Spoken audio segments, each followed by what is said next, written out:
कहानी की शुरुआत होला समुंदर के बीचों बीच बसल एगो रहस्यमयी टापू से, जहां वा एगो विशाल स्टेडियम लोगन से भरल बा। सभी की नजर सामने स्टाफ पर टिकल बा। स्टाफ के इशारा होला 3 मीटर लंबा एगो बढ़न शाक के चारा बना के धीरे धीरे ऊपर खींचल जाला। ओहिजा बैठल एगो छोट लइका के समझ आ गईल कि आज कुछ बहुत बड़ होखे वाला बा। उ तुरंते अपना बड़ भाई के हाथ पकड़ाला, कहलस, भैया ऊपर देखा, कुछ बहुत भयानक होखे वाला बा। जैसे ही ओकर भाई माथा उठा के देखलस के रूह कांप गई। ठीक वही घड़ी जौना प्लेटफॉर्म पर लोग बैठल रहले वो धीरे धीरे जमीन के अंदर उतरे लागल। असल में यहाँ एगो और ही खतरनाक शो उनकर इंतजार कर रहल रहे। जैसे ही प्लेटफॉर्म नीचे पहुंचल तब वो विशाल जीव अब बिल्कुल सामने शीशा के ऊपर साफ लौके लागल। लोगन के एक्साइटमेंट अब आसमान छू रहल रहे। तभे जोरदार ताली के गड़गड़ाहट के बीच ओ जीव जौना के नाम मोसासोरस रहे, एक ही झटका में समूचा शाक के निगल लेलस। बाकी रुकिए, आखिरी जीव आइले कहाँ से? असल में ई भविष्य के दुनिया बा, जहाँ वा जीन टेक्नोलॉजी नाम के एगो कंपनी मरल भइल डायनासोरन के डीएनए से ओकरा के दोबारा जिंदा कर दिहले बा। पैसा कमाए के लालच में ई लोग पूरा एगो आइलैंड खरीद के ओकरा के जुरासिक वर्ल्ड नाम के पार्क में बदल दिहले बा। डायनासोरन की वजह से ई टापू दुनिया के सबसे बड़ टूरिस्ट स्पॉट बन गए। हर साल करोड़ों लोग यहाँ अपना छुट्टी मनावे आवे लगले। बाकी 20 साल ले सब कुछ ठीक ठाक चले के बाद अब लोग बोर हो रहल बाड़े। अब लोग खातिर ही खूंखार डायनासोर चिड़ियाघर के हाथी घोड़ा जैसन हो गई बाड़े। अब लोग के इंटरेस्ट खत्म हो रहल बा। यही बोरियत के खत्म करे खातिर कंपनी अब एगो ऐसन गलती करे जा रहल बा जौन पूरा इंसानियत के विनाश के दावत दी। गिरत कमाई आ पहाड़ जैसन खर्चा के देख के कंपनी के पसीना छूटे लागल रहे। अब लोग के फेर से पार्क में खींचे खातिर डॉक्टरन के एगो टीम ने मिलके कुदरत के खिलाफ एगो बहुत बड़ खेल खेलसन। अलग अलग खूंखार जानवरन के जीन मिला के एगो ऐसन सुपर मॉन्स्टर डायनासोर तैयार कैलन जौना के नाम तो बहुत सीधा रहे, इंडोमिनस रेक्स। बाकी एकर काम बहुत ज्यादा डरावना। जब पार्क के मालिक खुद इंडोमिनस रेक्स के देखे पहुंचल त ओकर होश उड़ गईल। ये डायनासोर उम्मीद से कहीं ज्यादा बड़ और दिमाग से बहुत ज्यादा चालाक रहे। ये कई बेर मजबूत शीशा तोड़ के भागे के कोशिश कर चुकल रहे। एकर खतरनाक समझ देख के मालिक घबरा गईल और सिक्योरिटी चेक खातिर बोलवल गईल ओवेन के। ओवेन कवनो आम इंसान ना रहे, वो एगो रिटायर नेवी ट्रेनर रहे। रिटायर भइला के बाद ओकरा के यहाँ के सबसे खतरनाक डायनासोरन के ट्रेन करे के जिम्मेदारी दिहल गईल रहे। ओ घड़ी ओवेन रैप्टर के एरिया में काम कर रहल रहे, जहां वो अपना नेवी के ट्रेनिंग वाला हुनर से उन खूंखार रैप्टरन के कंट्रोल करे के कोशिश करत रहे जे पलक झपकते ही केहू के जान ले सकत रहे। बाकिर तबे एगो ऐसन जानलेवा हादसा हो गईल। जब नया फीडर एगो छोट सुअर के पकड़े के कोशिश कर रहल रहे, ओ बीच एगो रैप्टर ओकरा के झपट के सीधे जू के अंदर खींच लेहलस। वहां मौजूद सभे रैप्टरन के ध्यान ओही कर्मचारी पर टिक गईल आ अब हालत ऐसन बन गईल कि ऊ कवनो पल रैप्टरन के शिकार बन सकत रहे। तबे खतरा के ओ घड़ी में ओवेन बिना जान के परवाह कैले तुरंत जू के गेट खोल दिहलस आ तेजी से अंदर दौड़ के ओ नया कर्मचारी के सामने खड़ा हो गईल और रैप्टरन के पाछे हटे खातिर लगातार कमांड देवे लागल। काफी कोशिश के बाद ओवेन के साथी कर्मचारी के बाहर खींचने में कामयाब हो गए लोग। बाकिर ओही बकत रैप्टर नीचे झुक के शिकार के पोजीशन में आ गए, जेकरा से ओवेन के समझ आ गए कि अब ओकर जान खतरा में आ चुकल बा। ऐसे वो एक तरफ कमांड देवत रहल और दूसर तरफ धीरे धीरे पाछे हटत गए। फिर जैसे ही गेट बंद होके वाला रहे, वो अचानक एगो रोल मार के ठीक बाल बाल बाहर निकल आयल और ए तरह से ओकर जान बच गए। एकरा बाद क्लेरा ओवेन के इंडोमिनस रेक्स के लगे ले गईल आ बतवलस कि ई टी-रेक्स के जीन से बनल एगो सीक्रेट हाइब्रिड ह जवन बचपन से अकेले पलाइल बा। ई सुन के ओवेन चेतावनी दिहलस कि अकेलापन ओकरा के खतरनाक बना सकत बा। ऐसे उ तुरंते डायनासोर के दिखावे के कहलस। बाकी हैरानी के बात ई रहे कि खाना डलला के बाद भी इंडोमिनस कहीं न लौकल, जेकरा से सब बेचैन हो गई लोग। आज सबसे अचरज के बात ई रहे कि मॉनिटरिंग सिस्टम भी कौनो तरह के हीट सिग्नल पकड़ना पावत रहे, जैसे वो विशाल दानव अचानक ही गायब हो गई होखे। तभे ओवेन के नजर दीवार पर पड़ल, बड़-बड़ पंजा के निशान पर गई। एकरा से अंदाजा लगावल गई कि शायद इंडोमिनस दीवार पार करके बाहर निकल गई बा। ये सुनते क्लेरा के चेहरा पियर पड़ गई। वो तुरंते कंट्रोल सेंटर लौटे के फैसला कैलस। रास्ता में ही टीम के अलर्ट रहत इंडोमिनस के शरीर में लागल लोकेशन चिप तुरंते ट्रैक करे के कहलस। दूसर तरफ पार्क के अंदर मौजूद ओवेन आ गार्ड दीवार के लगे जाके ई देखे लागल लोग कि आखिर इंडोमिनस बाहर कैसे निकलल। बाकिर पभे कंट्रोल सेंटर से एगो डरावनी खबर आई, जेकरा सुनते सबके रूह कांप गई। लोकेशन चिप दिखा रहल रहे कि इंडोमिनस अभी भी अंदर ही बा। ई सुनते सबके होश उड़ गई, काहे कि ओ समय तीनों लोग अभी भी ओही पंजा के निशान के ध्यान से देख रहल रहे। मतलब वो खूंखार जानवर ओही जा छुपल रहे। कंट्रोल रूम के स्टाफ तुरंते गार्ड के फोन करके ओकरा के जल्दी से वहाँ से निकले खातिर कहलस। ओवन जैसे ही ई सुनल वो तुरंते मुड़ के अंदर वाला गेट की तरफ दौड़ पड़ल।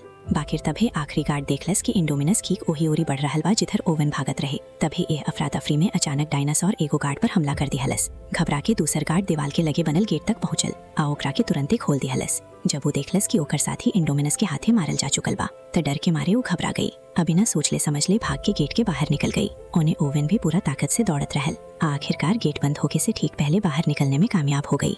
बाकी इंडोमिनस गेट में बचल छोट सन दरार के फायदा उठावलस आ जोरदार टक्कर मार के पूरा कंक्रीट के गेट तोड़ दिहलस। वो बाहर निकल आइल। एक खतरनाक पल में ओवन तुरंते जमीन पर स्लाइड मार के अपना केगो कार के नीचे छुपा लिहलस। फिर बिना देर कइले पाछे मुड़ के ओ डायनासोर के हर हरकत पर नजर रखे लागल। ओकरा भारी कदम की आवाज से ओकरा पता चला कि इंडोमिनस अब गार्ड की ओरी बढ़ रहल बा। उ समय कार के पाछे छुपल गार्ड अतना डरल रहे कि ओकर सांस तक अटक चुकल रहे। एही बीच इंडोमिनस कवनो राक्षस जैसन सामने आइल आ गार्ड के एक ही झटका में जिंदा निकल गई।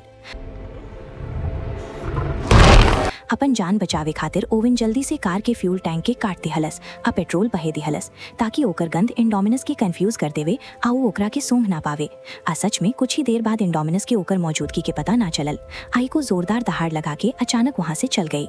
बाकी अब वो खतरनाक डायनासोर इंसानी कैद से बाहर निकल चुकल रहे, जौना के चलते कंट्रोल रूम में बैठल सभी लोग घबरा गई। वही वक्त उनकरा के पता चलल कि इंडोमिनस लगभग 5000 मीटर दूर विजिटर एरिया की तरफ बढ़ रहल बा, जहाँ करीब 20,000 मासूम लोग मौजूद बा। ए सुनते क्लेरा वो एरिया में अलार्म बजावे के तैयारी कैलस। बाकी तबे लगे खड़ा मालिक ओकरा के तुरंते रोक दिहलस, कहे कि चेतावनी जारी होते पूरा पार्क बंद करे के पड़ी और सिक्योरिटी पर सवाल उठ जाई, जेकरा से पार्क बंद होके तक की नौबत आ सकत रहे। ऐसे मालिक के भरोसा रहे कि सिक्योरिटी टीम वो डायनासोर की संभाल ली। वही समय सोल्जर की टीम वो जगह पहुंच चुकल रहे जहाँ ट्रैकिंग चिप इंडोमिनस की लोकेशन दिखा रहल रहे। बाकिर वहाँ पहुंचला के बाद भी उनकरा के इंडोमिनस कहीं ना लौकल। तभी टीम लीडर देखलस कि जमीन पर पड़ल ट्रैकर इंडोमिनस के शरीर से निकाल दिहल गयल बा। वही पल अचानक कुछ खून की बुन्नी रहस्यमयी तरीका से ओकरा हाथ पर गिरे लागल। ये देखते सभी लोग डर के ऊपर देखे लागल। जवन नजारा वो लोग देखल ओकरा से सब हैरान रह गए। असल में इंडोमिनस गिरगिट के जीन की मदद से खुद के आसपास के माहौल में पूरी तरह छुपा ले रहे। ये देखते टीम लीडर भागे ही वाला रहे कि ओही पल इंडोमिनस ओकरा के पकड़ लिहलस। बाकी सभी गार्ड तुरंते अपन स्टन गन उठा के ओकरा पर फायर करे लागल। बाकी अगले पल इंडोमिनस अपना भारी गोड़ से टीम लीडर के कुचल के मौत के घाट उतार दिहलस। बाकी गार्ड ओकरा के रोके खातिर आगे बढ़ल, लगातार इलेक्ट्रिक शॉट मारत रहल। बाकी इंडोमिनस एक करके सबके बेरहमी से मार गिरवलस। ई खबर मिलते ओवन गुस्सा में क्लारा के चेतावनी दिहलस कि इंडोमिनस एगो ऐसन मॉन्स्टर हा जेकरा खुद भी नहीं पता कि वो असल में कहा। अगर वो जंगल से बाहर निकल गई तो वो हर जिंदा चीज के मारल शुरू कर दी, काहे कि ऐसन कैला पर ही वो जिंदा रह सकत बा। ऐसे ओकरा के रोके खातिर असली हथियारन के इस्तेमाल करे के ही पड़ी। बाकी क्लारा अपना मेहनत से बनल ई पार्क के जंग के मैदान बनत ना देखे के चाहत रही। यही वजह से वो ओवन के सलाह के नकार दिहलस। ये सुन के ओवन गुस्सा में कंट्रोल रूम से बाहर चल गए। बाकी पार्क में मौजूद 20,000 से ज्यादा लोगन के सेफ्टी खातिर क्लारा आखिरकार पूरा पार्क में अलार्म बजा दिहलस। वही समय दोनों भाई पार्क के एगो प्रोजेक्ट के मजा लेबे जा रहल रहे। अच्छे से ही उनका टूर कार स्टार्ट भइल। वही पल स्टाफ के खतरा की चेतावनी मिल गई। ऐसे वो लोग तुरंते बाकी सभी टूर कारन के रोक दिहलस। बाकी अचरज के बाद ई मही कि दोनों भाइयन के कार ना रुकल और धीरे धीरे पार्क के अंदर की ओरी बढ़त चल गई। ये इलाका में कई तरह के शाकाहारी डायनासोर खुलेआम घूमत रहे, जैसे 3 सींग वाला ट्राइसेराटॉप्स, बड़ हड्डी जैसन प्लेट वाला स्टेगोसोरस आ ओहे लम्हर गर्दन वाला ब्रैकियोसोरस। ये सभी डायनासोर काफी शांत रहे। बाकी तभी टूर कार के अंदर अचानक एको चेतावनी सुनाई दिहल, जौना में बतावल गई कि सिस्टम में गड़बड़ी आ गई बा आ गाड़ी अब अपने आप होटल की तरफ वापस लौटे। बाकी बड़ भाई लौटे के ना चाहत रहे। ऊपर से दोनों पार्क के ऑपरेशन मैनेजर क्लारा के भतीजा रहे लोग। ऐसे उनकरा लगे एगो खास एक्सेस वाला रिस्ट बैंड रहे। यही वजह से वो सीधे सिस्टम के कंट्रोल कर लिहलस। अपना छोट भाई के लेके पार्क के और अंदर की तरफ बढ़ गए।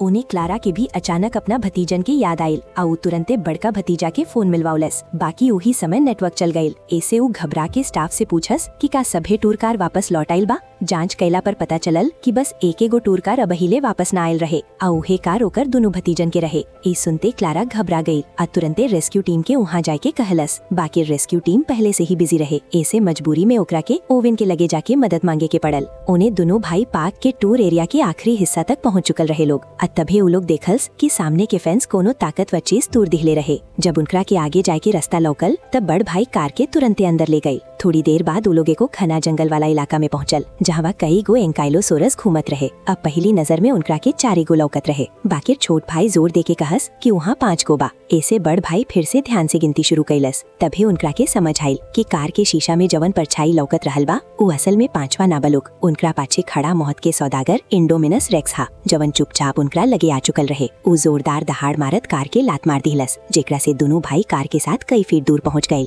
जैसे ही बड़ भाई घबरा के कौनो नाकाम कोशिश करे वाला रहे, तभी एगो एंकाइलोसोरस के भारी पूंछ कार से टकराइल आ गाड़ी उलट के दूर जा गिरल। इंडोमिनस रेक्स सोचस कि एंकाइलोसोरस होकर शिकार छीन रहल बा। ऐसे वो तुरंते ओकरा पर हमला कर दिलस आ दोनों के बीच जबरदस्त लड़ाई शुरू हो गई। जब वो एंकाइलोसोरस के काटे की कोशिश कैलस तो ओकर मजबूत खाल के वजह से ओकर दांत अचानक हिले लागा। गुस्सा में ऊ अपना नुकीला पंजा से एनकाइलोसोरस के पीठ पर गहरा वार कैलस आ आखिरकार ओकरा के पलट के एक के झटका में मार डालस।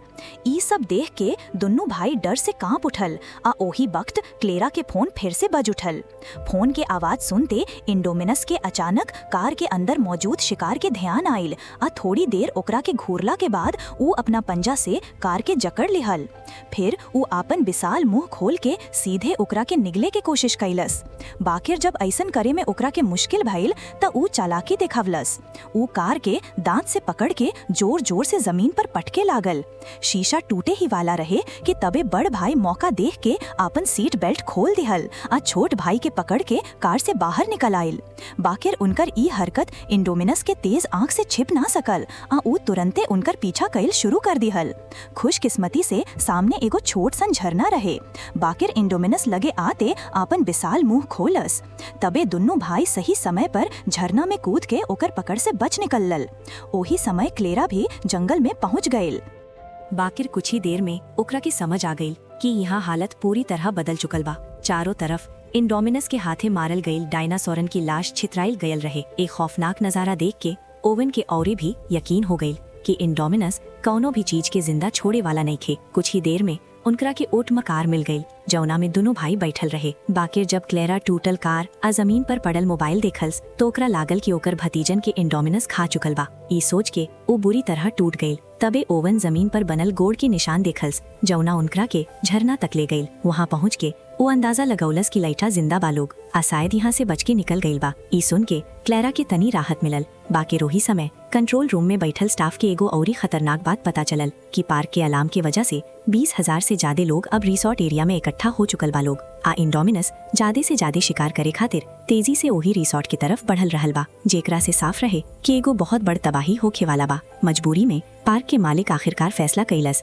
कि ओकरा भारी हथियारन के इस्तेमाल करे के पड़ी। बाकी स्टाफ के कमी होखे के वजह से मालिक खुद हेलीकॉप्टर उड़ा के भारी हथियारन के साथ इंडोमिनस की शिकार करे निकल पड़ल। जब टीम इंडोमिनस के ढूंढ लिहल्स तो बिना कौनो देरी के ओकरा पर फायरिंग शुरू कर दिहल्स। तेज फायरिंग के चलते इंडोमिनस रेक्स सीधे फ्लाइंग डायनासोर के एरिया में घुस गई, जहाँ 50 इंच आ 100 इंच के पंख वाला फ्लाइंग डायनासोर इन्हें उन्हें भागे लागल, जेकरा से पूरा टापू पर हड़कंप मच गई। तबे फायरिंग कर रहल सैनिकन में से एगो के उड़द डायनासोर बाहर खींच लिहल्स आ दूसर का डायनासोर के शीशा से टकराते मारल गई। तबे हेलीकॉप्टर धीरे धीरे कंट्रोल खो के नीचे गिरे लागल आ हमने के अमीर किरदार इरफान खान आपन जान गवा बैठल। तबे अचानक वो सभी डायनासोर उड़द सामने आ गई।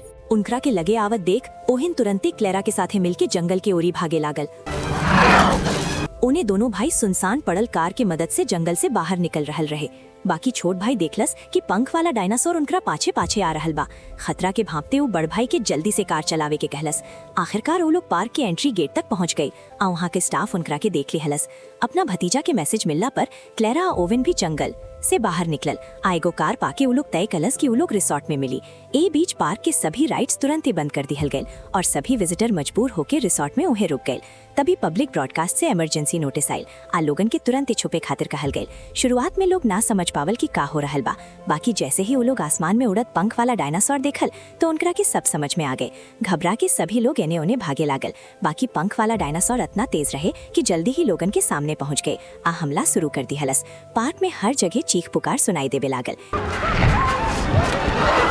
यही बीच दोनों भाई रिसोर्ट तक पहुंच गए आ क्लेरा के असिस्टेंट से टकरा गए। बाकी बदकिस्मती से असिस्टेंट जैसे ही उनकरा के दूर ले जाए वाली रहे तभी एगो पंख वाला डायनासोर आसमान से झपट्टा मार के उकरा के पकड़ ले गए और झील में फेंक दी हलस। बाकी डायनासोर के पता ना रहे कि ये मोसासोरस के इलाका हा। आन जाने में वो सभे पानी में उतर के लगातार मेहरारू पर हमला करत रहल। दोनों भाई ये सब देख के पूरी तरह डर चुकल रहे। जैसे ही पंख वाला उड़े के कोशिश करे लागल तभी मोसासोरस अचानक मुंह खोलत पानी से बाहर आई आ लड़की के डायनासोर के साथ निकल गए। ई खौफनाक मौत देख के घबराइल दोनों भाई जान बचावे खातिर छुपे के जगह ढूंढे लागल। बाकी तभी सिक्योरिटी टीम मौका पर पहुंच गए। आउ लोग ट्रैंकलाइजर गन से फायर करके फ्लाइंग डायनासोरन के कुछ समय खातिर पाछे हटे पर मजबूर कर दी हलस, जेकरा से रिसोर्ट एरिया के तनी राहत मिल गई। बाकी दोस्त लोग अभी हालात और भी बिगड़े वाला रहे, काहे कि मिलिट्री ऑफिसर के आते ही वो सारा कंट्रोल अपना हाथ में ले ली हलस। आ मौका मिलते अपन असली प्लान शुरू कर दी हलस। असल में वो रैप्टरन के मदद से वो खतरनाक डायनासोर के शिकार कइल चाहत रहे ताकि साबित कइल जा सके कि ई रैप्टर मिलिट्री खातिर एगो हथियार बन सकत बा। जब ओवेन के ई पता चलल तो वो तुरंते वहाँ पहुंचल आ गुस्सा में ऑफिसर के जोरदार मुक्का मारती हलस, काहे कि ई रैप्टरन के वो बचपन से पोसले रहे आ उनकरा के कोनो खतरनाक मिशन में ना झोकल चाहत रहे।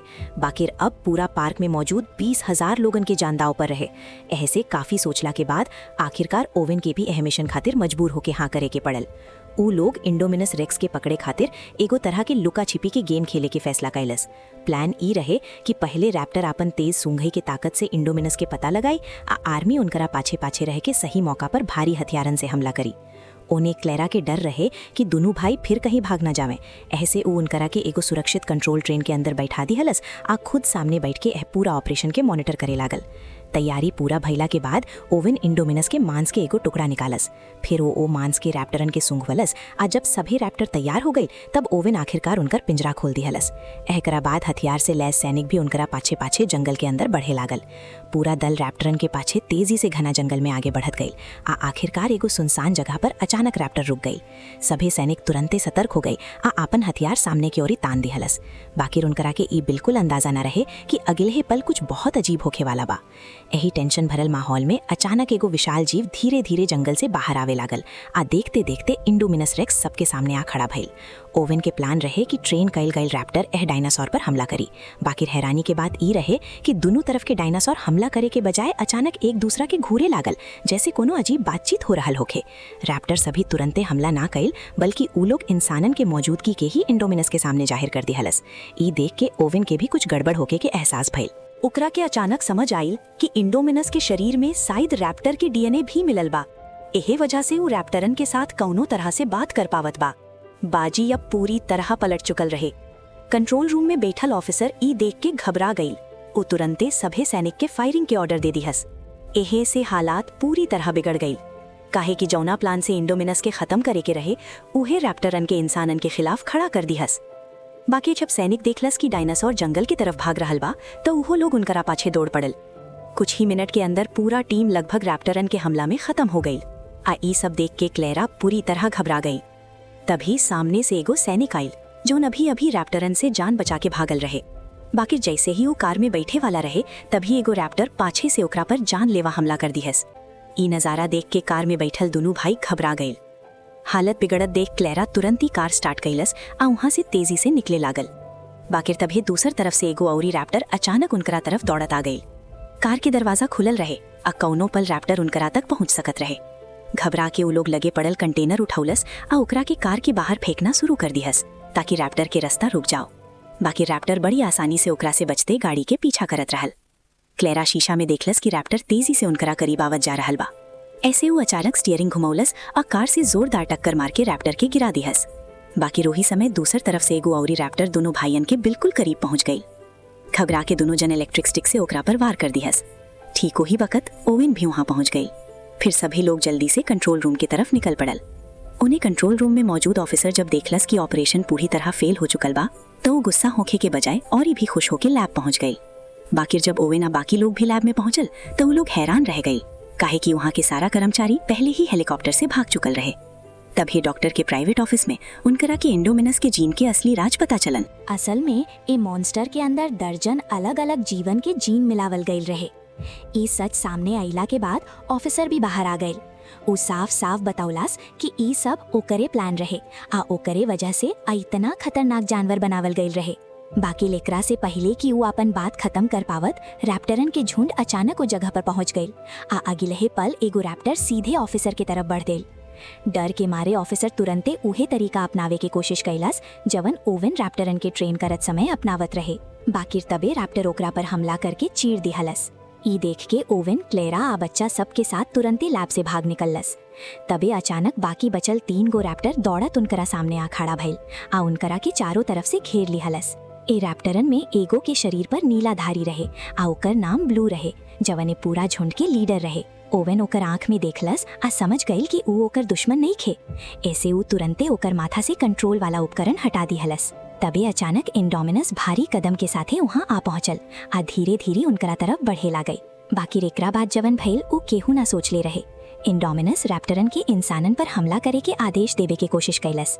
बाकी ग्रू अचानक मुड़ के ओवन की तरफ देखलस, जैसे ओकरा के कुछ याद आ गईल होखे आ ऊ इंसानन पर हमला करे के बजाय ओवन के भागे के इशारा कैलस। एकरा बाद ऊ इंडोमिनस की तरफ मुड़ के गुस्सा में जोरदार दहाड़ लगौलस। ई देख के इंडोमिनस औरी भी ज्यादा भड़क गई। वो अपन भारी पूंछ घुमा के ब्लू के कई मीटर दूर फेंक दिहलस। बाकी जैसे ही पाछे खड़ा होकर दोनों बहन अपन लीडर के लड़त देखलस तो ऊ लोग तुरंते पलट के जबरदस्त हमला शुरू कर दिहलस। बाकी इंडोमिनस रेक्स के विशाल शरीर आ ओकर खतरनाक ताकत के सामने उनकर हमला बहुत कमजोर साबित भइल आ देखते देखते दोनों रैप्टर लड़ते लड़ते मारल गई। यही बहुत खतरनाक पल में क्लेरा के दिमाग में अचानक एगो आइडिया आयल।